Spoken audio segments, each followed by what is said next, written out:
Aleluia! Glória a Deus. Vamos para a nossa palavra, né? Êxodo 27, versículo 20. Êxodo 27, versículo 20. Hoje eu gostaria de compartilhar com os irmãos sobre algo que todos nós precisamos nos preocupar, que é com a unção.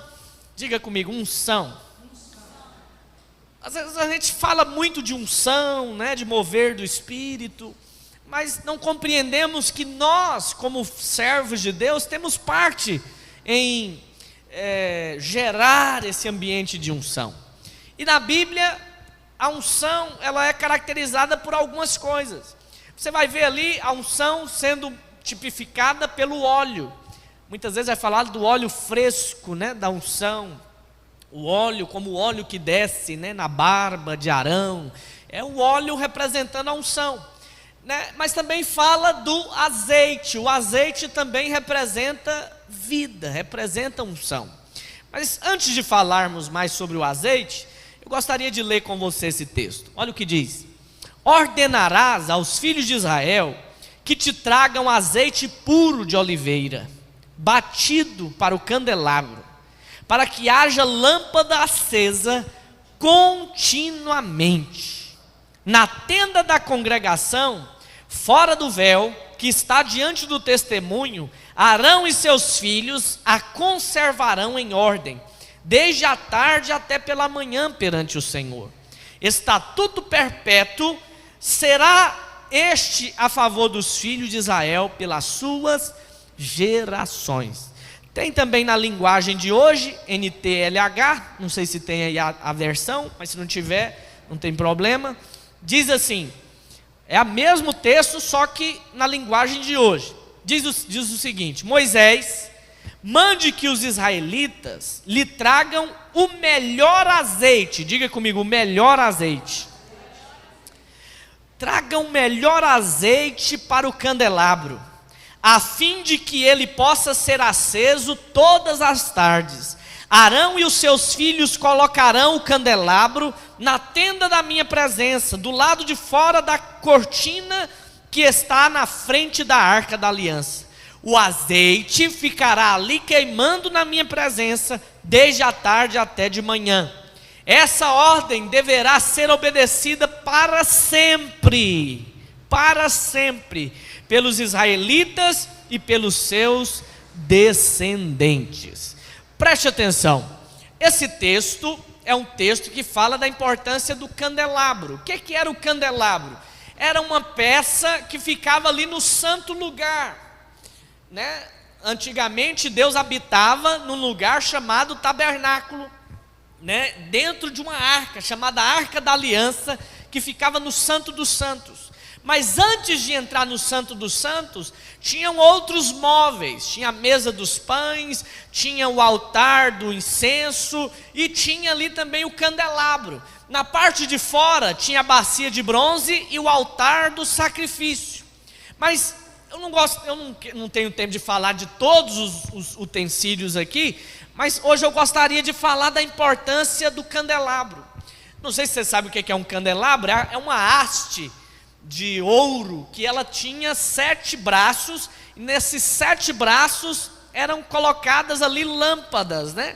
Acendia-se um fogo ali, derramava o azeite, e aquele azeite então ficava queimando, era para clarear o ambiente ali, no lugar onde os sacerdotes iriam estar, amém?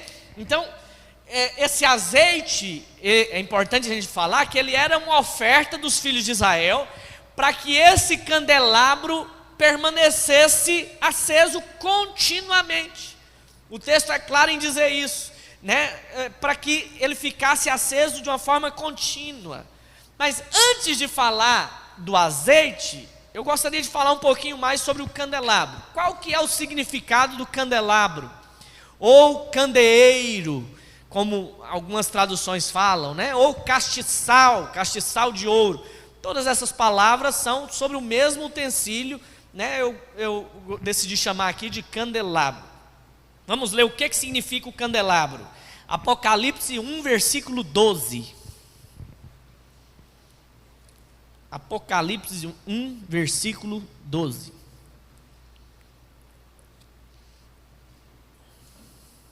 Isso aqui é o livro de Apocalipse. É um livro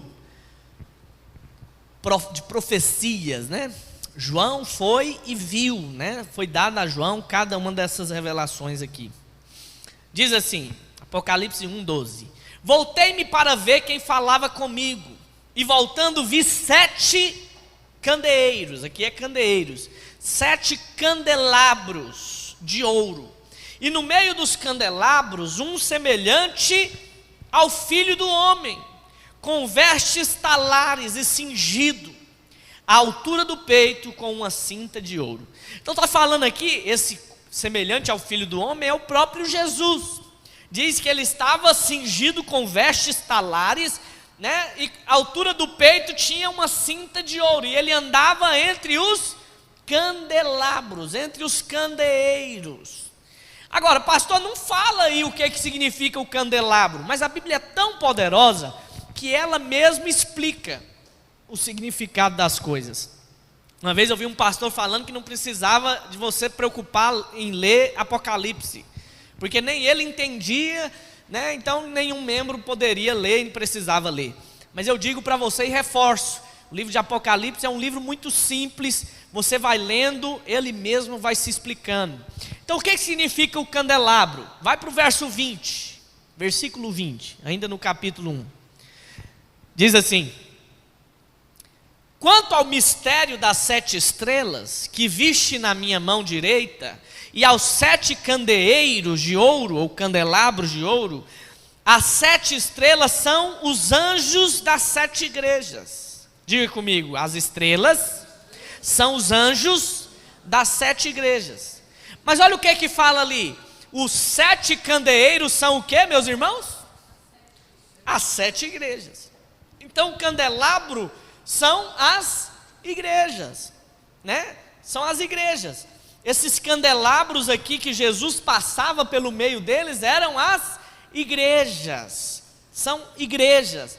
E essa afirmação aqui nos dá então condição de compreendermos o significado do azeite para o candelabro. Porque o azeite então aqui era por candelabro, ou seja, o azeite é para a igreja. Diga, o azeite é para a igreja. Para a igreja. Deus permitiu que Moisés, ele pediu para Moisés pedir para o povo trazer azeite puro, batido, o azeite da oliva. E ele falou, manda eles trazerem, manda que os filhos de Israel tragam o azeite para o tabernáculo. Porque se o azeite, se o candelabro é a igreja, o azeite é para manter o fogo aceso na igreja. É para manter, para que ficasse aceso dia e noite, queimasse continuamente diante do Senhor. Esse era o propósito do azeite. Pastor, mas o que é a igreja? Muita gente pode achar que a igreja é esse lugar que nós estamos reunidos aqui. Não, a igreja não é esse lugar, né? Ele nem é mais santo do que a sua casa. É apenas o lugar da igreja que somos nós reunirmos. A Bíblia diz que Deus não habitaria mais em templos construídos por mãos humanas. Isso aqui foi um homem que construiu, sim ou não? Então Deus não habita aqui. Qual que é o templo então que o Senhor habita? Bate assim no seu peito e diga, Deus habita dentro de mim. Hoje a igreja que o Senhor escolheu para residir são pessoas, somos nós, né? Então essa igreja aqui que o Senhor passa pelo meio sou eu e você. Eu e você somos essa igreja, né? A igreja hoje ela é o corpo do próprio Cristo. Você e eu somos membros desse corpo de Cristo. Precisamos estar ligados uns aos outros. A igreja é uns para os outros, é você junto com o seu irmão, é você fazendo parte de uma edificação. Nós somos pedras vivas nas mãos de Deus, amém, irmãos? Pastor, então esse azeite para a igreja que isso significa? Significa que todos nós devemos produzir azeite. Todos nós precisamos levar a comunhão a sério, precisamos ter vida, precisamos ter unção, precisamos ter um nível de comprometimento a ponto de levar vida, de levar fogo para os outros irmãos, de acender a luz uns dos outros, como candelabros diante do Senhor, como igrejas diante do Senhor. Nós precisamos trazer a unção, nós precisamos trazer esse fogo que queima continuamente. Não pode cessar a vida do Espírito dentro de você. Amém? Mas qual que é o propósito então do azeite? Manter o candelabro aceso, fumegante, cheio de fogo. O alvo de produzir esse azeite é para que esse fogo da igreja continue aceso dia e noite. Para que a igreja, para que eu e você possamos brilhar no meio da escuridão deste mundo perverso. Que nós sejamos testemunhas diante do Senhor, irmãos. Que nós sejamos aqueles que sustentam a verdade do Evangelho. Nós não estamos aqui para pregar para você autoajuda. Eu fico olhando muitos irmãos, às vezes não se preocupam com o que estão ouvindo. Se é de fato o Evangelho, se é de fato a palavra do Senhor, ou elas se alegram muito fácil, porque são palavras que não é o que ele precisa ouvir, mas é o que ele quer ouvir. E aí ele fica encantado muitas vezes. Nós queremos ter irmãos aqui que se preocupam com a qualidade do azeite. Não é qualquer azeite, não é qualquer fogo, não é qualquer unção. Nós precisamos do melhor de Deus para nós, irmãos. Pastor, mas como que eu posso produzir azeite para o meio da igreja? Porque você vem para um culto como esse, quando é que o culto é cheio da vida? Quando é que o culto é cheio da unção? É quando muitos irmãos trazem azeite para cá. E aí o fogo pega, meu amigo. Mas quando não tem ninguém preocupado com o azeite, não tem ninguém preocupado com a unção, de fato não vai haver. Uma vez alguém chegou para mim falando isso: pastor, olha, eu não sei, eu estou vindo no culto, eu não estou sentindo mais o que eu sentia antes, eu não estou mais percebendo o que eu percebia antes. Ela achou que eu ia ficar muito mal, né, triste. Eu dei uma resposta para ela, falei: irmã, mas você está orando como você orava antes? Você está buscando a Deus como você buscava antes? Você está clamando a Deus como você clamava antes? Porque você traz o azeite, somos nós que trazemos o azeite aqui, e o fogo vem, a unção é liberada quando cada um se preocupa com isso. Agora, de que jeito que você produz o azeite? Você produz através de disciplinas espirituais, seja através do jejum, seja através da oração, seja através da prática da leitura da palavra, meditando na palavra, na comunhão com os irmãos. Tudo isso você está produzindo o azeite. Por que eu estou chamando os irmãos para lerem aqui a palavra? Porque quando você faz isso, você está produzindo azeite. Quando alguém chegar perguntando algo para você, você vai ter uma palavra de Deus. Não é só uma palavra humana, não é só algo natural, você vai ter uma palavra direcionada por Deus, para liberar sobre a vida de pessoas que estão ali te cercando. Porque direção de como fazer na sua vida financeira, de como lidar, né, na liderança, qualquer coaching aí fora vai te ensinar a fazer isso. Mas liberar vida, azeite, né, presença de Deus, algo que vai mudar a vida da pessoa, não só por um momento, mas por toda a eternidade, isso só é por meio da unção que há em nós. Então quando você se reúne aqui com a sua célula, lá na sua célula e aqui, você precisa se preocupar em que você está levando, para que esse azeite, esse fogo não se apague. Amém, irmãos? Quem produz o azeite sempre tem o seu depósito. Você pode ver pessoas que trabalham com isso, com azeite mesmo, naturalmente falando, eles vão ter depósitos. Agora, isso nos fala de quê, pastor? Que nós, como esses que vão trazer o azeite, não podemos apenas trazer e ficar sem. Você tem que ter para passar para a sua casa. Você tem que ter para ministrar na vida ali no seu trabalho, no seu dia a dia. Então você precisa de um depósito. Tem um exemplo na palavra de Deus, lá em Mateus 25. Mateus 25, versículo 3. Lá fala sobre 10 virgens. Quantas virgens? 10 virgens. 5 delas eram prudentes e 5 eram imprudentes. Mas por que 5 eram chamadas de prudentes? Vamos ler. Mateus 25, verso 3. Diz assim a palavra: as nécias, que eram as imprudentes, ao tomarem as suas lâmpadas, não levaram azeite consigo. Elas não levaram o que, meus irmãos? Não levaram azeite.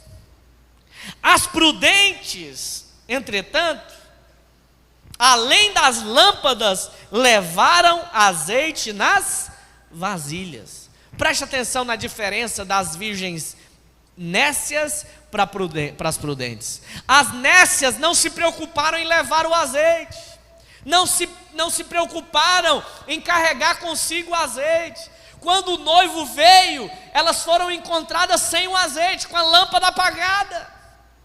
As outras, além de levarem as suas lâmpadas acesas, levaram consigo uma botija de azeite junto. Para caso o noivo chegasse e a lâmpada tivesse apagada, elas pudessem então reacender o fogo que estava ali. Isso aqui nos fala de quê? De que nós precisamos ter um depósito. Pastor, mas quem são aqueles que devem produzir o azeite? Quem são os que devem produzir o azeite? Diga assim para o seu irmão do lado, diga: todos nós devemos produzir o azeite. Todos nós. Os responsáveis pelo tabernáculo era Arão e os seus filhos, era essa família sacerdotal. Mas quem produzia o azeite para manter o fogo aceso, quem trazia o azeite eram os filhos de Israel, era o povo. Todos nós temos essa incumbência hoje. Temos que ter isso no nosso coração, de trazer o azeite. Todos deveriam plantar, colher, produzir e levar o azeite para o candelabro. Era uma função de todo Israel. Os sacerdotes iriam apenas colocar lá, mas quem trazia o azeite puro, batido na oliva, eram os filhos de Israel. Eram os filhos de Israel. O fogo é resultado da quantidade e da qualidade do azeite. Quanto mais azeite eles traziam, mais fogo era produzido, mais unção era liberada. Nós temos ensinado aqui que cada membro, cada crente é um ministro. Cada crente é um ministro na casa de Deus. Mas isso não pode ser apenas uma interpretação de que agora eu vou ocupar uma posição de liderança. Não, cada crente é um ministro, porque cada crente produz o azeite. Cada crente está trazendo a sua porção de azeite com qualidade. Está ali semeando, plantando na sua casa, com a leitura da palavra, com oração. E aí quando ele chega, ele não se achega de mãos vazias. Ele traz algo para poder contribuir, para poder colaborar, para que a unção possa queimar, para que o fogo aumente entre nós. Esse tem que ser o nosso anseio como ministros. De buscar revelação, de adorar a Deus com sinceridade do nosso espírito. Há diferença quando você sai da sua célula, da sua casa para uma célula, e você sai cheio do azeite. Há diferença quando você vem aqui ministrar um louvor, tocar. Quando você toca e tem o azeite, vida sai. O espírito flui, a unção desce, o ambiente muda. Eu lembro uma vez que eu estava numa conferência, e aí tinha um pastor muito famoso lá, um cantor muito famoso nessa conferência. E ele cantou, e aquele negócio e tal, e todo mundo, né, aquela barulheira e tudo, muito bom, muito legal. Aí eu não sei por que cargas d'água, ele terminou o louvor dele, entrou um outro irmão simples. Quando ele pegou no microfone, que a equipe dele mudou ali rapidinho, o ambiente mudou. O ambiente mudou na hora. Na hora a gente sentiu assim algo, parece que uma presença quase que palpável, entende? Por quê?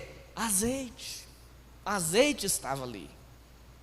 Não era apenas um show, mas ele estava ali para aumentar o fogo, né? Um fogo ali no meio da igreja. Nós, como homens de Deus, temos que ser os primeiros a ter iniciativa para as coisas de Deus. Eu fico olhando, às vezes, as mulheres despontam, disparam, e nós, como homens, às vezes ficamos para trás, né? As mulheres, às vezes, têm a facilidade de ir, de liderar, de fazer as coisas, mas nós, como homens, ficamos para trás. Nós temos que ser esses que vão fazer parte do mover e vai trazer a família junto, que vai impor as mãos sobre os nossos filhos, que vai ali na nossa casa, que vão ser de fato os sacerdotes dos lares, para fazer a diferença, não somente nessa geração, mas também nas nossas casas. Deus quer gerar nesses dias azeite sobre a minha e a sua vida.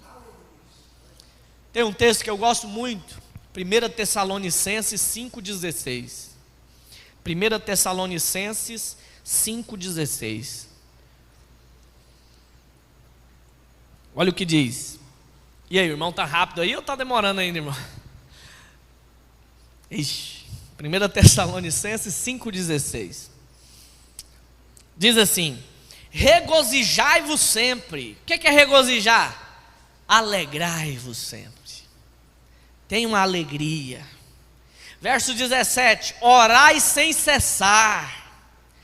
Isso aqui, Paulo está dando uma direção ali para a igreja de Tessalônica, né, de alguns princípios fundamentais para a vida cristã. Ele fala: alegrai sempre, esteja sempre alegre, ore sem cessar. Verso 18: em tudo dai graças, porque esta é a vontade de Deus em Cristo Jesus para conosco. Agora olha o verso 19: não apagueis o Espírito. Está falando aqui de você estar aceso. Seu espírito precisa estar em chamas. E de que jeito que você acende o seu espírito? Buscando mais de Deus. Tem uma canção que eu gosto muito que fala justamente isso, é Mais de Deus o nome dela. E canta justamente isso: eu quero mais de Deus, mais de Deus. É só isso, parece a letra, acho que não tem outra coisa, é só quero mais de Deus. É isso que nós temos que almejar. Não desprezeis as profecias, julgai todas as coisas, retende o que é bom. Sabe qual que é o problema? Às vezes nós retemos o que é mal.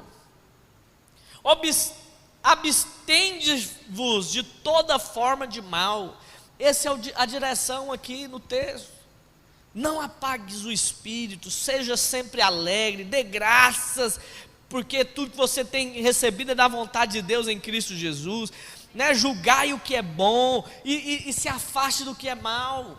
Você vai produzir azeite a partir do momento que você levar a sério isso.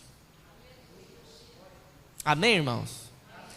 Então, é uma responsabilidade de todos nós produzir o azeite. Segundo, só produz azeite aqueles que são humildes e prudentes. Só produz azeite quem é humilde. Quem é arrogante não produz azeite. Por quê? Porque os arrogantes acham que isso é coisa muito simples para eles. Esse negócio de orar e jejuar é coisa de mulher desocupada que não tem o que fazer. Muita gente pensa assim. Eu lembro um casal que a gente tinha lá em Guaraí, e ele era um cara bem sucedido, bem de condições, e aí ele, quando tinha uma oração, ele mandava a mulher ir. Tinha um propósito de jejum, ele falava vai. No culto, muitas vezes ele falava vai. E a mulher que ia. Um dia eu perguntei, irmão, mas por que você não vai? Não, porque esse negócio de estar indo em tudo, né? Às vezes assim, eu sou muito ocupado. O que ele estava dizendo? E quem vai nessas coisas, a gente é desocupada. Não tem o que fazer. Aí eu falei para ele, irmão, mas isso é importante também.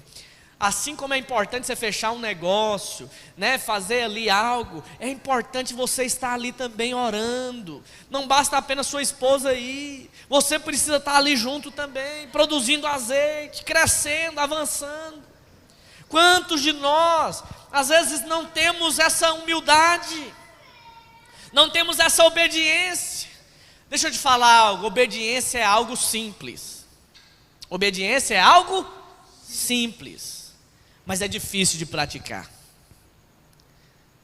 Muitas vezes é até melhor você ir para as técnicas dos psicólogos para lidar com seus filhos, até com os animais de estimação. Foi comprovado, você fala para o cachorro, não vai, ele vai. Você fala para o cachorro, fica, na verdade, vai, e ele fica. Né? Você fala para um menino, vamos comer, menino, ele não come. Você fala, não come não, aí ele tem um desejo, parece, de comer. Por quê? A nossa índole parece que é aí sempre o contrário, até uma desobediência. Esse é um desafio para todos nós. Quantos em nome de um relacionamento com Deus ignoram a obediência? Às vezes acham que não é importante. A Bíblia diz que é melhor obedecer do que sacrificar. Teve um momento, foi onde a Bíblia fala isso, que Deus constituiu ali autoridades. Nós sabemos que Deus é que constitui. E o rei Saul foi uma autoridade que foi levantada por Deus, mas ele desobedeceu a Deus, porque não reconheceu a voz de Samuel, que era o profeta ali daquela época. Ele não fez da forma como Deus tinha direcionado.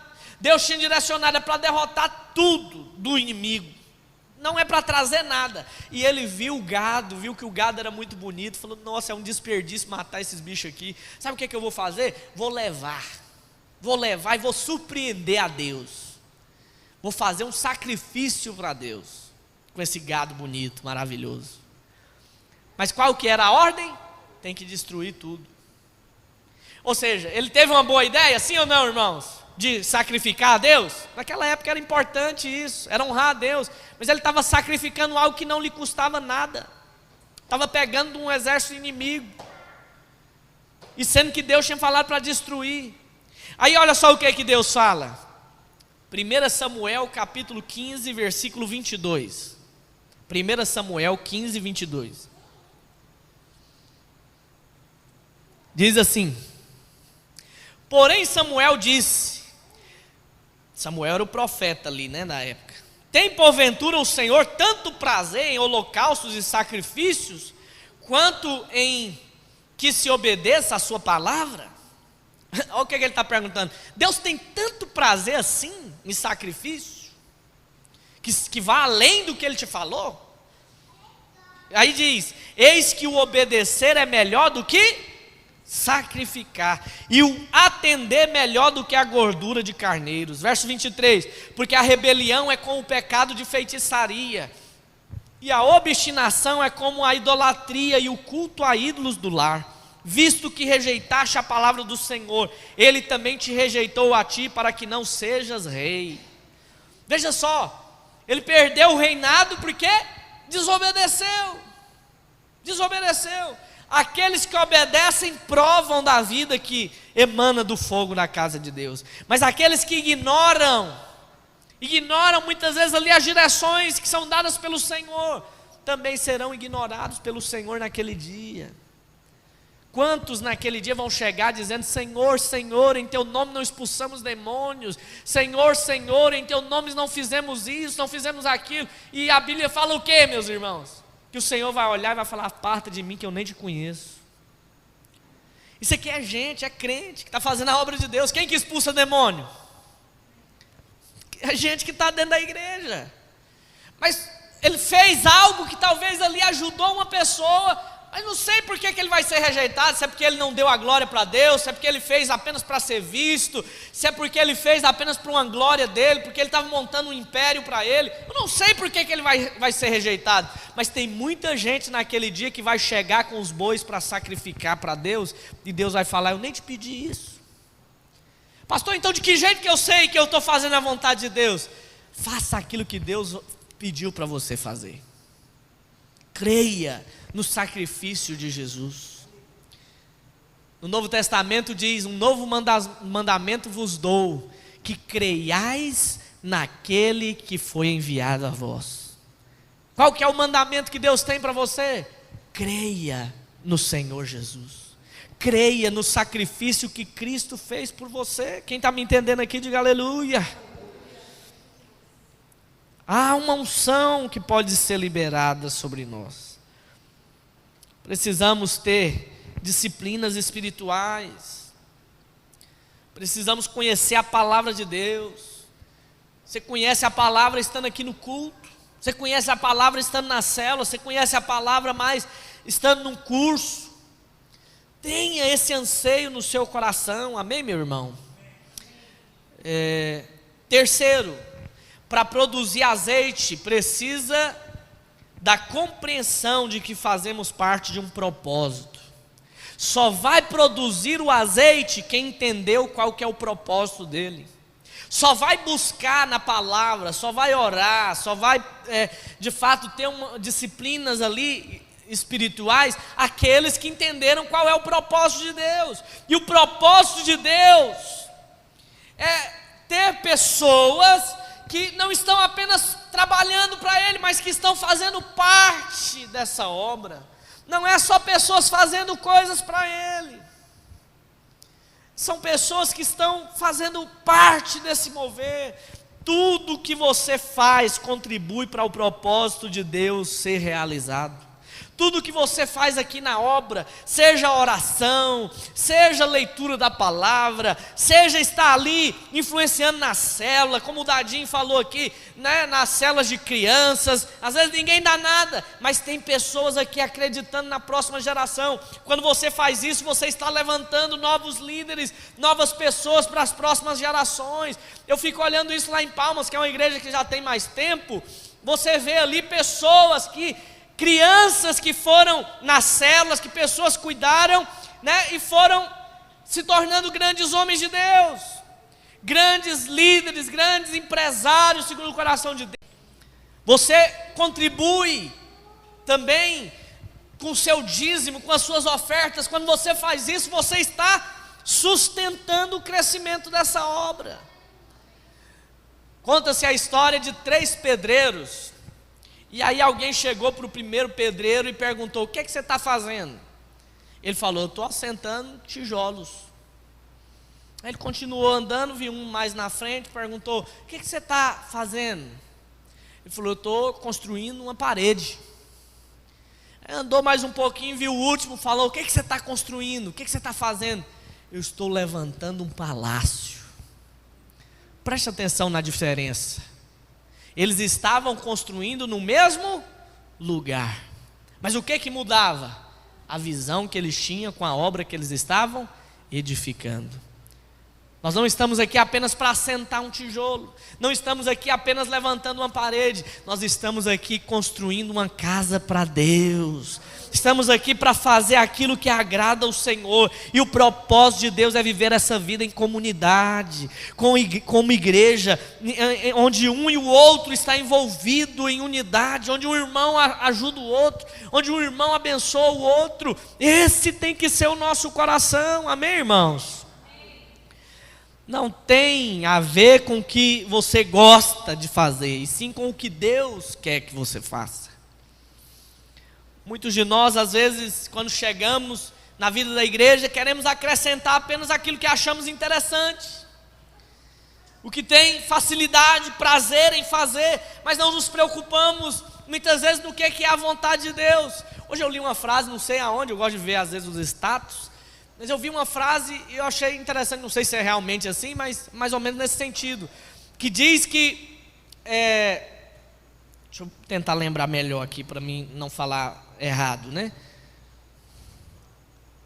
Agora voou na cabeça, Jesus. Ah, Deus. Agora eu não lembro, não vou lembrar direitinho. Mas depois eu vou procurar e vou mandar para os irmãos.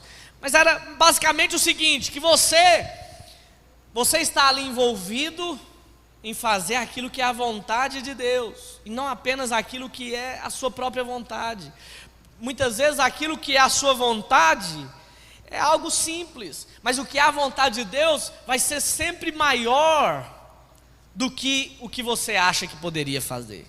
Deus sempre vai querer que você vá além das suas próprias forças. Sabe por quê? Porque se é na sua própria força, não é Deus que está fazendo. Já parou para pensar nisso? Quando você faz o que é a sua força, é você mesmo fazendo. Mas quando você olha e fala, isso aqui eu não consigo, aí só Deus pode agir através de você. Amém? Nós temos que ter esse coração. Um coração de fazer não apenas o que nós achamos que é importante, mas fazermos aquilo que a honra e agrada a Deus. É o exemplo de Marta e Maria.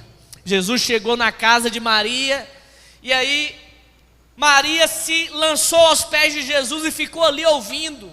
Marta ficava ali de um lado para o outro, procurando o que fazer. A Bíblia diz que Marta servia, e aí uma hora ela ficou indignada e falou: mestre, não te importas que essa Maria fica aí parada e eu aqui trabalhando, servindo? Manda ela vir servir também, Jesus. Olha a indignação dela. E aí Jesus responde e fala: Marta, Marta, aquieta o seu coração, fique calma, porque Maria escolheu a melhor parte. Marta estava ali preocupada, um monte de coisa que ela podia fazer. Maria estava preocupada no quanto estava ouvindo de Deus. Nós precisamos gerar esse coração nos irmãos, de que você é aquele que está aqui para buscar de fato essa vida, essa unção da parte de Deus. Amém, irmãos? Que Deus nos dê a graça de sermos um povo que é como Maria, que se achega diante do Senhor com o coração apaixonado, que se achega para desfrutar do azeite, que se achega para oferecer o azeite, mas não qualquer azeite, para oferecer algo que de fato é o melhor para Deus. E eu quero encerrar falando justamente isso, que esse azeite não poderia ser trazido de qualquer forma, não é de qualquer maneira. O Senhor fala para trazer o melhor azeite. Lembra da tradução que nós lemos aqui? Traga o melhor azeite, o azeite puro de oliva. Por quê? Porque muitos às vezes acham que para Deus tem que ser de qualquer jeito. Quando você faz com excelência, isso mostra no seu coração de que Deus é o primeiro. Preste atenção, o azeite naquela época ele era feito com azeitonas pretas. E essas azeitonas pretas eram as maduras. Geralmente eles usavam elas bem maduras mesmo. E ele era feito dessa forma. Mas o melhor azeite, ele não era feito com azeite com azeitona preta. Era aquela azeitona ainda verde, quase madurando. E eles pegavam, então, o processo era o seguinte: eles colhiam as azeitonas, colocavam ali num pilão ou num lagar, e aí ou eles pisavam ou pilavam até sair aquele bagaço. O azeite puro da oliva eles pegavam esse bagaço, colocavam numa peneira, e esse processo era chamado de sangrar, era onde sangrava, né? E aquela peneira então gotejava o azeite. Aquele ali era o azeite puro da oliva. Depois que aquele azeite saía por conta própria, eles pegavam aquele bagaço e colocavam numa prensa, e aí espremiam e saía mais azeite. Mas esse azeite agora já não era mais como o primeiro. Esse era o azeite inferior. Quem está me entendendo aqui? O azeite que o Senhor falou para trazer é aquele azeite puro da oliva. O Senhor fez questão de dizer que era para trazer do melhor azeite. O azeite era extraído de uma forma extraordinária. onde não dependia da força, onde não dependia do esforço, mas dependia apenas de algo que era espontâneo, não era pesado. A obra de Deus não deve ser algo que é feito com grito, né, com loucura, aquele negócio estressante que você faz perturbado. Não é para você buscar a leitura da palavra e fazer, oh meu Deus, que coisa ruim, que coisa chata. É para ser algo prazeroso.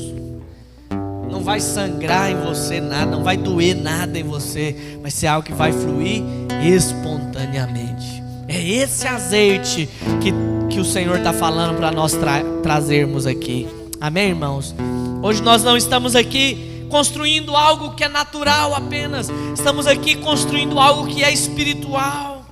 Levítico 6,13 diz: o fogo arderá continuamente sobre o altar, jamais se apagará. O fogo vai arder continuamente, não vai se apagar. Sabe por quê? Porque temos pessoas aqui produzindo azeite, pessoas que vão manter o fogo aceso, a chama ardendo continuamente, a igreja cheia do fluir da unção. Eu te chamo hoje para juntos nós vivermos isso que foi ministrado aqui. Que sejamos um povo que produz azeite, que produz a unção. Amém? Fique de pé aí no seu lugar. Lá em Salmos 104, verso 4, eu gostaria de encerrar lendo essa palavra. Salmo 104, verso 4, diz assim: fazes aos teus anjos ventos, e a teus ministros labaredas de fogo. Muita gente acha estranho. Eu, antes de converter, eu achava estranho quando os crentes oravam: Senhor, manda o teu fogo, vem com o teu fogo, vem com a tua glória, vem. Eu achava estranho isso, mas depois eu entendi. Quando Deus enche os cristãos lá na igreja de Pentecostes do Espírito, a Bíblia diz que apareceu como línguas de fogo na cabeça deles, pousaram na cabeça deles. Aqui em Salmos está dizendo que os ministros serão como labaredas de fogo. Eu entendi tanto isso que o nome do meu primeiro discipulado, da minha primeira célula, depois eu coloquei o nome no primeiro discipulado, o nome era Incendiários. Por que incendiários? Porque era um povo que, além de queimar, de ter o fogo, espalhava o fogo para outros. Deus quer levantar uma geração de incendiários, de homens que têm o azeite, que são labaredas de fogo.